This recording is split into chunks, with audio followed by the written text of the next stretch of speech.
টানা বর্ষণ আর উজানের ঢলে দেশের বিভিন্ন নদ নদীর পানি বাড়ছে। বিপদসীমার উপর দিয়ে বইছে পদ্মা ও তিস্তার পানি। এতে দেখা দিয়েছে বন্যা পরিস্থিতি। এ বিষয়ে জানাতে চাঁপাইনবাবগঞ্জ ও কুড়িগ্রাম থেকে সরাসরি যুক্ত হচ্ছেন সহকর্মী তারেক রহমান এবং জুয়েল রানা। প্রথমেই চলে যাচ্ছি চাঁপাইনবাবগঞ্জ। তারেক, পানি বাড়ায় কোন কোন এলাকায় প্লাবিত হয়েছে এবং সেখানকার সর্বশেষ পরিস্থিতি আমাদের জানাবেন।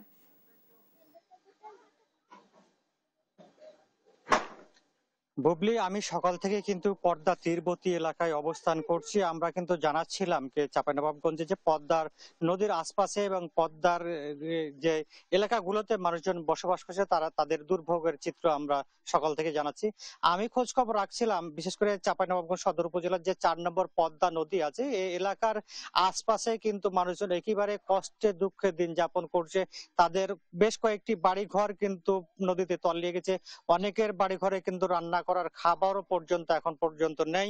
অনেকেই কিন্তু কয়েকদিন ধরে শুকনো খাবার এবং অনেক দূর থেকে বাজার করে তারা কিন্তু যে খাওয়া দাওয়া করছে এবং এদের মধ্যে কিন্তু খাদ্য সংকট দেখা দিয়েছে। এছাড়া কিন্তু অনেকে কিন্তু গরু ছাগল নিয়ে কিন্তু একই রকম মানবতার জীবনযাপন করছে। কেউ কেউ অনেকে কিন্তু নিজ নিজ বাড়ি ছেড়ে অন্য বাড়িতে আশ্রয় আশ্রয় নিয়েছে, এমনটি কিন্তু তারা আমাদেরকে জানাচ্ছিলেন।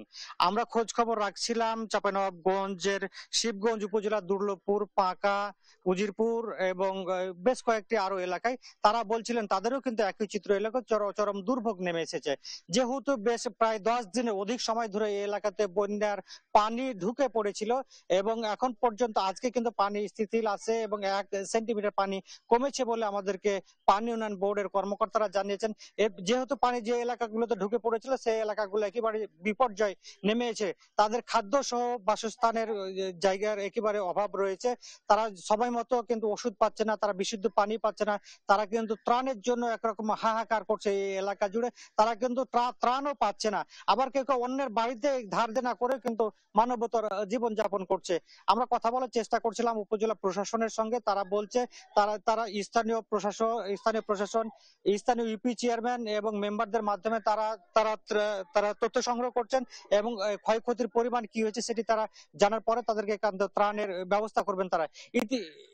ইতিপূর্বে কিন্তু চাঁপাইনবাবগঞ্জের পাঁকা সহ বেশ কয়েকটি এলাকাতে অল্প সংখ্যক কিছু মানুষের মধ্যে ত্রাণ সহায়তা দেওয়া হলেও তা একেবারে অপ্রতুল বলে স্থানীয়রা আমাদের বলছেন। দ্রুত সময়ের মধ্যে যদি প্রশাসন যদি ব্যবস্থা না নেয় তাহলে কিন্তু একেবারে কিন্তু বিপর্যয় নেমে আসবে এই এলাকার মানুষজনের মধ্যে।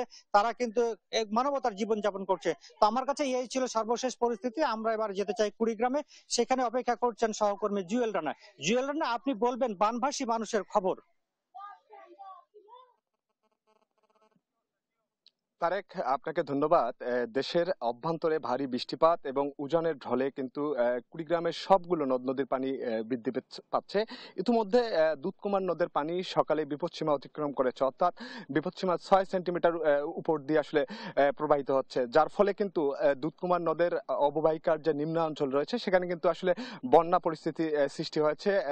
অনেক পরিবার আসলে পানিবন্দী হয়েছে। এছাড়াও কিন্তু ধরলার নদীর অববাহিকার যে নিম্নাঞ্চল রয়েছে সেই নিম্নাঞ্চলেও কিন্তু পানি প্রবেশ করছে, যার ফলে বন্যা পরিস্থিতির সৃষ্টি হয়েছে। আপনাকে যদি দেখাই যে আমি যে এলাকাটিতে রয়েছি এখানে একটি গ্রামীণ সড়ক, সেটি কিন্তু আসলে এই পানিতে তলিয়ে গেছে, যার ফলে কিন্তু এখানকার মানুষ নৌকায় আসলে যাতায়াত করছে।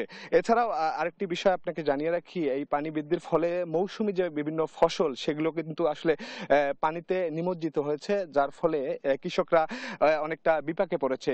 তারা কয়েকদিন আগেই কিন্তু তারা তাদের জমিতে যে আমন সেটি কিন্তু রোপণ করেছে। হঠাৎ এই আকস্মিকভাবে পানি আসার ফলে কিন্তু আমন এর যে চারা সেগুলো কিন্তু তলিয়ে গেছে, যার ফলে কৃষকরা অনেকটা দুশ্চিন্তায় পড়েছে। এছাড়াও আমি স্থানীয় প্রশাসনের সঙ্গে কথা বলেছি এ বিষয়ে। তারা বলছেন যে তারা এই কন্ট্রোল রুম খুলেছে এবং বিভিন্ন এলাকায় আসলে খোঁজ খবর রাখছেন এবং সার্বিক যে খবর সেটি রাখছেন। কিন্তু এছাড়াও পানি উন্নয়ন বোর্ড বলছে আরো আগামী 1 থেকে 2 দিন অব্যাহতভাবে পানি বৃদ্ধি পেতে পারে। পানি বৃদ্ধি পাওয়ার পরে কিন্তু অন্যান্য যে নদ নদী রয়েছে যেমন ধরলা, তিস্তা এবং ব্রহ্মপুত্র, এই নদ নদীর পানিও কিন্তু বিপদসীমা অতিক্রম করার আসলে সম্ভাবনা রয়েছে। এই 3 নদী যদি বিপদসীমা অতিক্রম করে তখনই কিন্তু আসলে বড় ধরনের বন্যা পরিস্থিতি আসলে সৃষ্টি হওয়ার সম্ভাবনা রয়েছে। বুবলি, এই ছিল আমার কাছে কুড়িগ্রাম থেকে বন্যা পরিস্থিতির সর্বশেষ পরিস্থিতি। তারেক এবং জুয়েল, আপনাদের ধন্যবাদ। দর্শক, বন্যা পরিস্থিতি নিয়ে আমাদের সহকর্মীরা জানাচ্ছিলেন।